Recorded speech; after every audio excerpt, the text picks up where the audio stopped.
आपण सल्ला देण्याच्या एवढं लायकीच नाही, आपण फक्त लढा जाय खाली.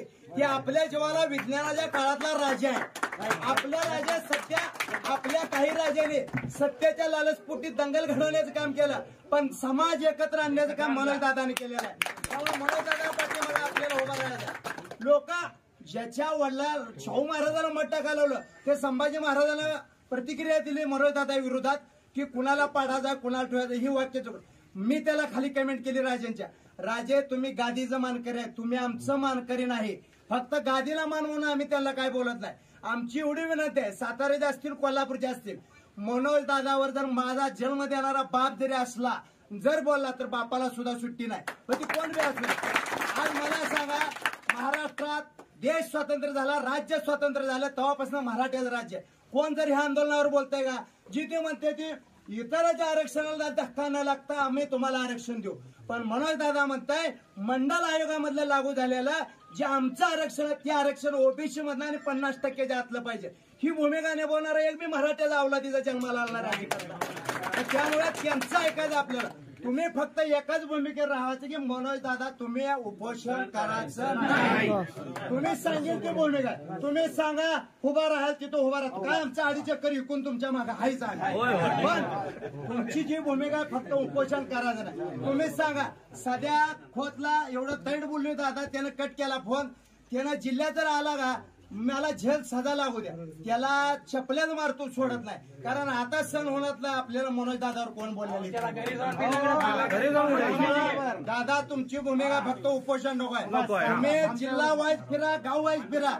तुम्ही म्हणला ना ह्या गावात 25,000 लोक पाहिजेत, आमचे घरदार इकून माणसं गोळा करतो. पण तुम्ही तुम्हाला माणसं दिसते, पण तुम्ही उपोषणाला नोकरीला आणि शैक्षणिक आरक्षणाला तुमचं महत्व कळायला लागलेलं आहे. त्यामुळे आता जी 20% जी मराठा आपल्या गेलता लोकसभेला इतर ठिकाणी, ती सुद्धा ओबीसीच्या नेते एकत्र आल्यामुळं ती सुद्धा 16-17% मराठामध्ये त्या आंदोलनाची चळवळ बंद पडू देऊ ना, जरांगे पाटला मागे उभा राहा.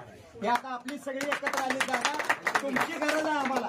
आणि तुम्ही 160 मतदारसंघात उमेदवार दिला ना, मायकलालचा हितनं नागडे जातो, अंतरवली सराटीतनं 160च्या 60 आमदार निवडून येते. एवढी ताकद आहे दादा.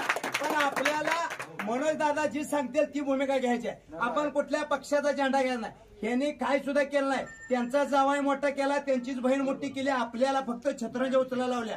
बाप छत्रंजा उचलत होता, आजा छत्रंजा उचलत होता, मी बी उचलतोय. आता आमच्या घरातलं वांदा सांगतो. मी जर म्हणलं पार्टीला मत टाकाल तर बायको म्हणते मनोज दादाने काय सांगितले ती बोला म्हणते. त्यामुळे आरक्षणावर महत्वाचं आहे. आरक्षण महत्वाचं आहे. ह्यामुळं येणाऱ्या काळात तुम्ही उपोषण केलं पाहिजे, ही आमची भूमिका आहे. तुम्ही उपोषण केलं नाही पाहिजे. पश्चिम महाराष्ट्रात नाव महाराष्ट्राच्या लोकांची इच्छा आहे. खुरपाला जाणाऱ्या बाया सुद्धा म्हणते त्या मनोज दादाच काय दाखवलं काय टीव्हीला, ती उपोषणला बसलं नाही पाहिजे. 70 वर्षाची म्हातारी म्हणते तुम्ही उपोषणला बसलं नाही पाहिजे. ही भूमिका आहे दादा. आणि ही पटवून द्या तुम्ही. खालच्या लोकांच्या व्यथा दादाला सांगा. ही प्रस्थापित लोक किती बी अडवू येऊ द्या, काही होत नाही. सरकार कोणाचं बी असू द्या, सरकारला वाकवण्याची ताकद ह्या वाघामध्ये. आणि त्या वाघाच्या माझा आपण मावळं म्हणून उभा राहायचा आहे.